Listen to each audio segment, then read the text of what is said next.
chairman of this group. We've had a number of debates over the last few years about Ethiopia, and the last time we met, those of you will remember, we were in the Grand Committee room, across in the House itself, and to see we had some reaction to that meeting is put mildly. Quite a lot of people contacted me, quite outraged by some of the things that were said that night. Others saying we were absolutely right, and things in between. My view is very, very simple, which we always do in these meetings. Our role is to give a forum for debate. If people don't like what's being said, that's their right and their democratic opportunity to challenge what's being said in these meetings. But we maintain the right of people to have their views aired, and that's what tonight's meeting is all about. We have had some discussions with the Ethiopian government, with the ambassador, because he too asked for meetings and discussions following not just the meeting we had before, but previous meetings, and his view is that while things in Ethiopia aren't perfect, they are better than what they have been and getting better all the time, according to him and his ambassador. So no doubt we'll see as tonight's meeting progresses exactly whether there's any differentiation between the government's position and the people who are here tonight and the people outside as we move forward. That's, as I said before, that's what we're about. We're about having an open forum so people can come and have a say. And with that in mind, I'll ask everybody to respect people who speak, whether you agree or not. Let them have the right to speak, and then we will certainly make sure that the people who want to join in can join in before the meeting closes. Could I ask people please either turn their phones off or put them on silent mode. You find it hard to believe, but we are a life support machine. You know, I act as if it is at times. I'm probably only going to be here for about an hour. Much that will take over from me when I have to leave. But what I will say is I'm committed to do whatever I can to help to move this agenda forward. We did meet some time ago now with the minister who was responsible for the Ethiopian and the East African part of the world, and I'm very, very happy to write the minister and reconvene that meeting so we can pick up and challenge him on some of the things that are being said from both sides. So with that, I'll hand over to Mushtaq to say a few words.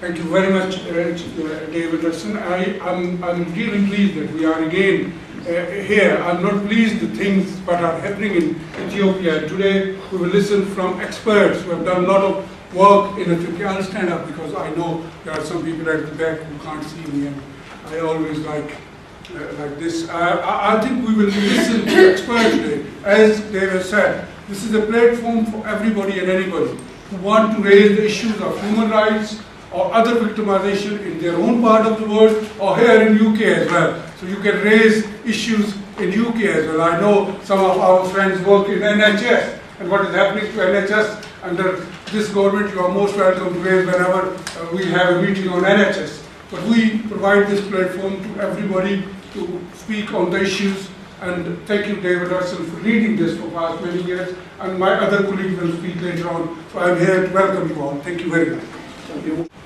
Can you hear me? Yeah. Great. The Oromia Support Group was set up in 1994 to report on human rights abuses in Ethiopia. And because of difficulty getting information out of Ethiopia, over the last 3 years I've been visiting countries in Africa to speak to refugees from Ethiopia in Kenya, Djibouti, Somaliland, South Africa and Egypt. I've interviewed 187 refugees. This is Ibsta, his 23-year-old who I interviewed in Cairo in May. His father was a very wealthy man, an import-export merchant, who supported the OLF in 91-92 when they were legally part of the transitional government. Because of that support, he was repeatedly detained, interrogated and tortured at least 5 times between 92 and 2005. He was then detained for 3 years and tortured severely. Released in 2008 and questioned several times at the police station every couple of weeks after that. In 2010, in the pre-election period, he asked at a political meeting, if this is a democracy, why have I been detained so often? That evening he was taken away into detention and he disappeared in detention. In August 2010, the family's possessions were all sequestered by the government. Property, land, shops, camels, everything, apart from one plot of land and one house in Addis Ababa. The plot of land was being investigated for building properties on by the government in 2010, and so Ibsa's mother and 4 brothers went to protest. 2 of his brothers were shot dead, and 2 were detained and then disappeared in detention. In 2011, 3 other siblings were detained and disappeared in detention. Ibsa himself was detained when he was a school student just for reading a poem about Oromo history. He was detained for 8 months and tortured, including having his head immersed in water to simulate drowning. And then when he was at agricultural college in 2011, he was detained again for 5 months, severely beaten so that he had blood in his urine from kidney damage, and he was kept in solitary confinement for 5 months, and again his head was dumped in water to simulate drowning repeatedly. My interviewees have reported 372 killings. Now, these are not killings of large numbers of people in demonstrations. These are ones that they could name. These were friends, relatives, neighbours, people in their own cells who were taken away and shot dead. 84 of these killings were of first-degree relatives, parents, siblings, children, spouses. The Oromia Support Group has now reported over 4,500 killings since 1992. There are probably 40 million Oromo refugees around the planet. Now, if you extrapolate those figures, you're looking at a lot of dead bodies in Ethiopia. Similarly with disappearances, OSG has reported over 1,000 of these now. My interviewees reported 87. And 69 of those were first-degree relatives. This is Mulata. These are entry and exit wounds from where his arm was shot when he was arrested the second time. He was a pharmacist. He was arrested the second time in 1998. First time his wife had been detained as well, and she was tortured to death. I won't tell you about all the torture he suffered, but I will tell you that his most traumatic thing was having to jump on bodies in graves in Hamaresa military camp so that more bodies could be fitted into these graves. I've now interviewed 4 former detainees from Hamaresa military camp, and each of them described the same thing, being forced to jump on dead bodies so that more bodies could be fitted in. Out of the 187 interviewees, more than half were tortured. 3/4 of detainees were tortured in Ethiopia. This puts Ethiopia in the top division of torturing in Africa. Most surveys of refugees show between 5 and 35% have a history of torture. The only figure reaching these levels that I know of is by the Minnesota Center for Victims of Torture, who interviewed Oromo and Somali refugees in Minneapolis and surrounding areas. Women are frequently raped. This lady was raped by the Kabele chairman and then by a security agent in Kakumeka in Kenya. This lady was raped when she was 14 at home. This lady was raped when she was 11 or 12 at home, when soldiers came to pick up relatives. This lady was raped at home. All these ones were raped at home. This one by 8 soldiers. This lady by 4. The woman on the right here was raped by 4 soldiers on her way to detention, and then again repeatedly during detention. All of the following were raped in detention. These are women I interviewed in Kenya, Djibouti, South Africa, and Egypt. All of these were raped, often multiply, and all of them more than on one occasion. Nearly 1/3 of the women I interviewed had been raped. If you looked at those that had been detained, half of them, over half of them, had been raped in detention. This is Ardo Abdullah. She's from the Ogaden. In the 1990s and 2004, her sister's first and second husbands were shot dead. In 2005, her father and brother were shot dead when watering their camels. 2006, her mother was shot dead by soldiers visiting the village, and then they shot dead her sister-in-law. That evening they took away her husband, who then disappeared. In 2007, they came to her village, took her away, took a 14-year-old girl called Rukia, and about a dozen men were taken from her and surrounding villages. They were marched for 12 days to Godé, where she was detained in the military camp. During that march, she was beaten at night with rifle butts and then kicked with heavy military boots when she fell to the ground.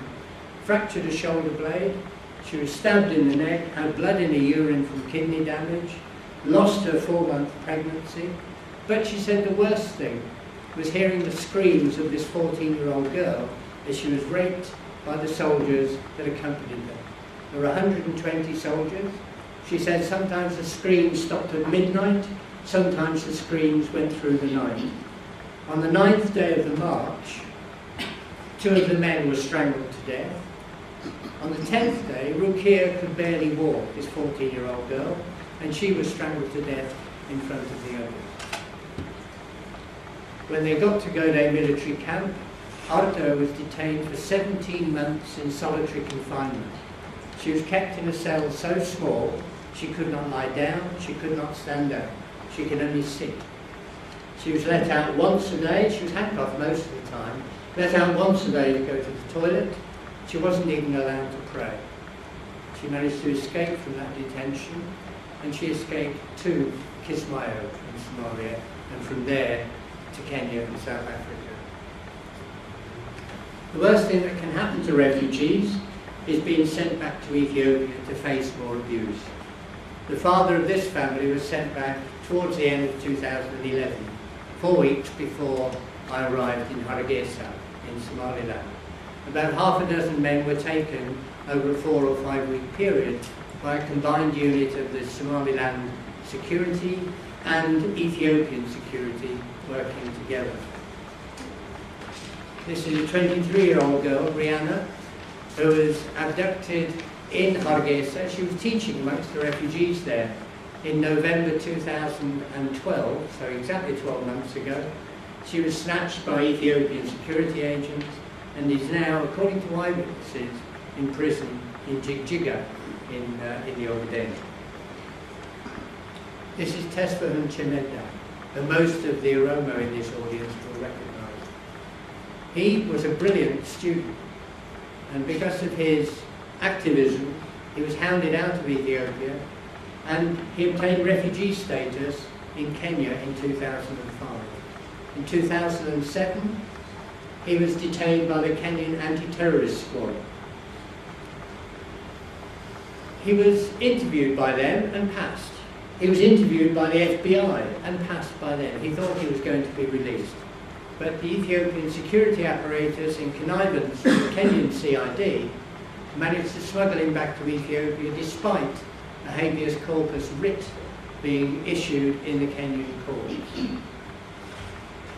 He disappeared in detention in Ethiopia until the end of 2008, when his name appeared on a charge sheet charged with treason. In March 2010, he was sentenced to life imprisonment. He was kept in solitary confinement for much of the time, tortured severely at Kaliti, Mayakalawi. On the 24th of August this year, he was beaten to death in Kaliti prison. This is madness. The British government gives more aid to Ethiopia than it does to any other country in the world. Ethiopia gets more aid from other countries than any other country in the world apart from Iraq, Afghanistan and Indonesia. 3 billion from the States in 1 year alone. While it's been receiving this aid, the number of people who are food insecure in Ethiopia has not reduced. It is still in millions. while it is receiving this aid, which amounts to between a quarter and a third of its budget, it has built one of the biggest and best equipped armies in the whole of Africa. While people are food insecure, it has leased over 1 million hectares of land to foreign investors. Now, the British government says that it has to remain engaged because if it remains engaged with constructive dialogue, it can improve the situation in Ethiopia. I've been hearing this since 1994, and the situation has not improved one bit. We want the Ethiopian government to be held to account by the British government. We want proper sanctions to be held against the leaders of Ethiopia. They should not be allowed to visit this country. They should not be allowed to invest in this country. They should not be allowed to train their army and their police in this country. With the country being so dependent on foreign aid, don't tell me there's no way that we can apply no more leverage than what we're doing now. Thank you very much. I'm going to speak, our panel is speaking on a number of different issues, so I'm going to speak a bit about the Ethiopian government's intolerance of dissent and how that manifests in different ways. Many of you will know there's a long-standing pattern of intolerance of dissent, particularly of independent journalism and political opposition parties in Ethiopia. But this has increased in the years since the disputed 2005 elections, whilst at the same time the willingness of governments, donor governments, to speak about these issues has decreased, as Trevor was saying, and I'll come back to at the end. Since the disputed elections in 2005, the government's taken a number of measures to restrict freedom of expression and freedom of association and to crack down on dissent. First of all, it's introduced a number of pieces of restrictive legislation. The first of these is the anti-terror legislation, which was introduced in 2009. This is excessively broad in criminalising various aspects of the right to freedom of expression and freedom of association. And since it was introduced, it's predominantly been used against political opposition members and independent journalists and peaceful protesters. This increased in 2011. Partly it seems in response to the uprisings in the Middle East and North Africa and the Ethiopian government's fear that that unrest would spread to Ethiopia. During 2011, a number of independent journalists and opposition members were arrested and tried under the legislation and sentenced to lengthy terms of imprisonment. I should also add that those trials were fell short of international fair trial standards in a number of respects, including access to lawyers, family members, allegations of torture and other issues. The second piece of legislation is the Civil Society or Charities and Societies Proclamation, a piece of legislation purportedly to regulate the activities of civil society, but what this does in practice is place major restrictions on the work of human rights organisations in Ethiopia, particularly through limiting their access to funding. Organisations who work on human rights issues may not receive more than 10% of their funding from foreign sources, and there is no potential for extensive domestic funding in Ethiopia. And this has meant in practice that human rights civil society has effectively shut down. A lot of organisations had to close or they changed their mandate so they don't work on human rights anymore. And those that are trying to continue their work had to significantly reduce their staff by 70 or 80% in the case of the two leading human rights organisations in the country, and close a number of offices. There are also a number of other restrictions against the independent media. I think, if I remember correctly, the Committee to Protect Journalists says that Ethiopia has caused more journalists to go into exile in the last 10 years than any other country in Africa, and is the second highest jailer of journalists in Africa. And a number of publications were banned in the last 3 years, and a number of other restrictions cause the independent media to self-censor or to shut down. I mention these two areas first of all, both because the legislation has been brought in to restrict freedom of expression and freedom of association, but what this has created is a context where there's almost no one left in Ethiopia to monitor and document human rights violations, to attempt to hold the government to account, to provide assistance to victims, to comment on draft legislation, and a number of other essential functions. And this creates a context in which the government continues to be responsible for widespread violations with almost complete impunity and almost no scrutiny. This includes from the donors, and we'll come back to that again. Another area in which restrictions on freedom of expression and association or intolerance of dissent has manifested and has increased in the last couple of years are violations of the right to peacefully protest. This has manifested in a number of different situations and contexts around the country, with people protesting against forced evictions, for example, ethnic Sidama who were advocating for independent regional statehood, not independent, but their own regional statehood. A number of those were arrested in 2012.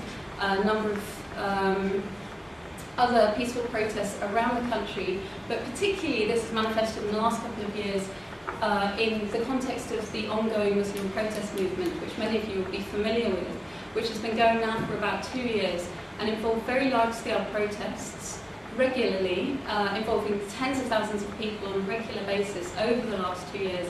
And the government has responded with a very heavy hand to those protests, which I should add were protesting against alleged government interference in Islamic affairs in a number of ways.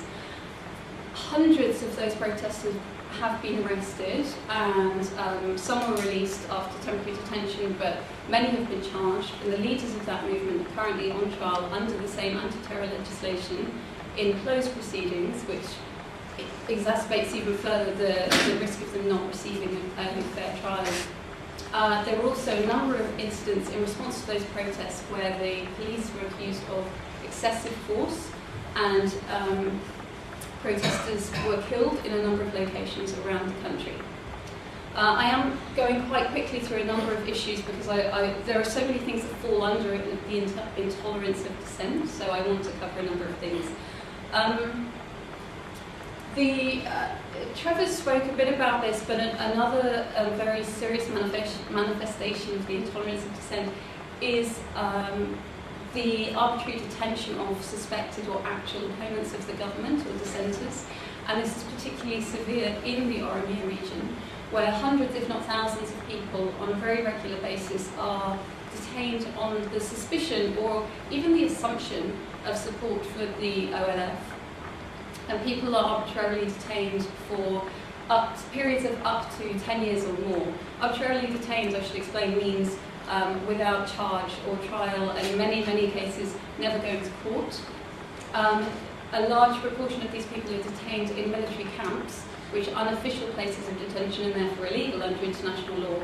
And also being held in an unofficial place of detention increases their vulnerability to the violations of other rights, including access to lawyers and family members, which almost across the board does not happen for people detained in those situations. And also it puts them at a very high risk of torture. I also have recently been conducting research on these particular issues and had a very high proportion of people who've been detained in military camps who've been subjected to very severe torture. The methods that were regularly reported included being tied in very contorted positions for long periods, and a very large number of interviewees mentioned the same position that they were tied in. Male detainees having weights tied to their genitalia, very high level of rape and detention, as Trevor mentioned, mock or simulated drowning, as Trevor mentioned, the use of electric shocks, whips, beating, burning with heated objects, and the list goes on and on and on.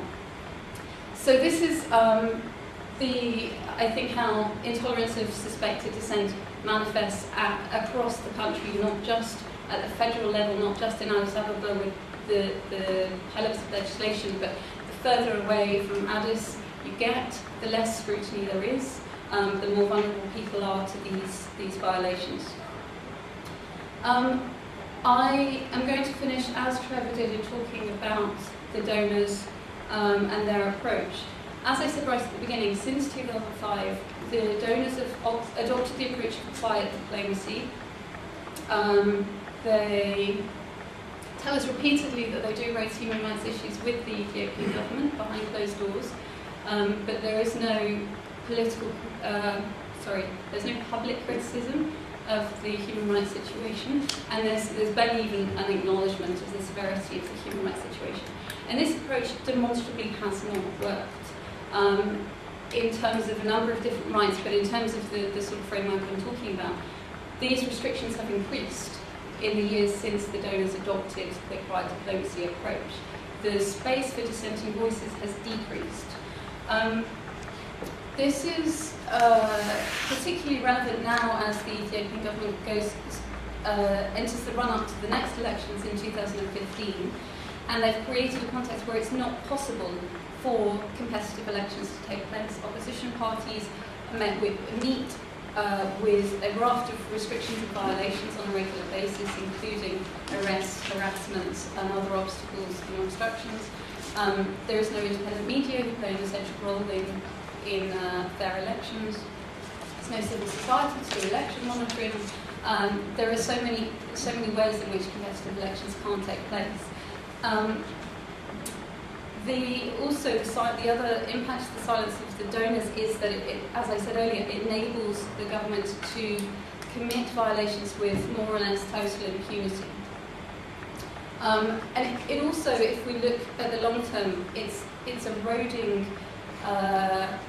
the independent institutions are being eroded, the civil society is being eroded, and this means that in the future, in terms of a democratic transition, those things will be much more difficult to rebuild. And donors probably ought to be looking at the future as well, because those are things that they are interested in, that they will be interested in the future, and they're making their future work harder for themselves by allowing those institutions to be eroded now, allowing civil society to be eroded, so that you get a situation like Libya, where after the events in Libya and the change of government in Libya, there was no civil society to play the essential role in rebuilding the country.